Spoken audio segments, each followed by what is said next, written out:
ಲೋಕಸಭೆಗೆ ಕೊಡ್ತಾರಂತ ವಿಶ್ವಾಸ ಇದೆಯಾ ನಿಮ್ಮ ಮಾತಿಗೆ? ಕಾಣಿಸ್ತಿದ್ಯಾ ನಿಮ್ಗೆ ಅನ್ಸುತ್ತೆ ಸರ್? ಕುಮಾರಸ್ವಾಮಿ ಅವರು ಮಾತು ಸ್ವಲ್ಪ ಮುಂಗೋಪ ಇರ್ಬೋದು, ಮಾತಾಡ್ಬೋದು. ಬಹುಶಃ ಅವ್ರು ಹೋಗ್ತಾರೆ ಅಂತ ಒಂದು ಆಶಾ ಬಂದು ನನಗಿದೆ. ಯಾಕಂದರೆ ನೋಡಿ, ಅವ್ರನ್ನ ಇವತ್ತು ಭಾಳ ವಿಶ್ವಾಸ ಇಟ್ಟು ನಮ್ಮ ಪಕ್ಷದ ವರಿಷ್ಠರು ಕೇಂದ್ರದ ಸಚಿವರನ್ನಾಗಿ ಮಾಡಿದ್ದಾರೆ. ಅವ್ರಿಗೂ ಕೂಡ ವಿಧಾನಸಭೆ ಸೋತ ಮೇಲೆ ನಾವು ಮೈತ್ರಿಗೆ ನಾನೇನಾದರೂ ಸಹಕರಿಸ್ತೇ ಹೋಗಿದ್ದೆ. ಮೈತ್ರಿಗೆ ಮೊದಲನೇದಾಗಿ ಪ್ರಾರಂಭ ಮಾಡಿದೆ ನಾನು. ಇಲ್ಲ, ನಾವಿಬ್ಬರು ಮೈತ್ರಿ ಆಗಬೇಕು, ಮೈಸೂರು ಭಾಗದಲ್ಲಿ ನಾವಿಬ್ಬರು ಜೊತೆ ಆಗಬೇಕು ಅಂತೇಳಿ ಕುಮಾರಸ್ವಾಮಿ ಅವರು ಯಾವ ಥರ ತೊಗೊಂಡಿದ್ದಾರೆ ಗೊತ್ತಿಲ್ಲ. ಆಂತರಿಕವಾಗಿ ಭಾಳ ಕೆಲಸವನ್ನು ನಾನು ಮೈತ್ರಿ ಆಗಲಿಕ್ಕೆ ಮಾಡಿದ್ದೆ. ಪಕ್ಷದಲ್ಲಿ ಹಿರಿಯರೆಲ್ಲ ಮಾತಾಡ್ತಾ ಇಲ್ಲ ಮೈತ್ರಿ ಆಗಬೇಕು ಅಂತೇಳಿ ಮೊದಲನೇ ಅಧ್ಯಾಯ ಪ್ರಾರಂಭ ಮಾಡಿದೋನೆ ನಾನು.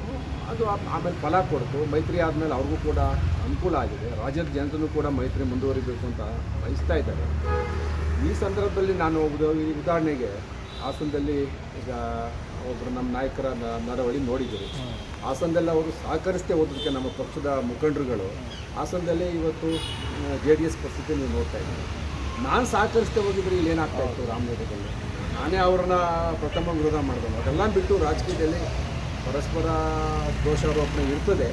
ಅದಕ್ಕಿಂತ ಮಿಗಿಲಾದದ್ದು ಜನಗಳ ಹಿತ. ನಾವಿಬ್ಬರು ಒಂದಾಗಬೇಕು, ಈ ತಾಲೂಕಿಗೆ ಒಂದು ರಾಜ್ಯದಲ್ಲಿ NDA ಸರ್ಕಾರ ಮಾಡಬೇಕು. ಈಗೆಲ್ಲ ಹಲವಾರು ಒಳ್ಳೆಯ ಆಲೋಚನೆಗಳು ಇಟ್ಕೊಂಡು ನಾನು ಮಾಡೋದು. ಕುಮಾರಸ್ವಾಮಿ ಹೋಗ್ತಾ ಇಲ್ಲ ಅಂತಂದರೆ ನೋಡೋಣ, ಹೋಗ್ತಾ ಇದ್ರೆ ಏನು ಮಾಡೋಕ್ಕೆ.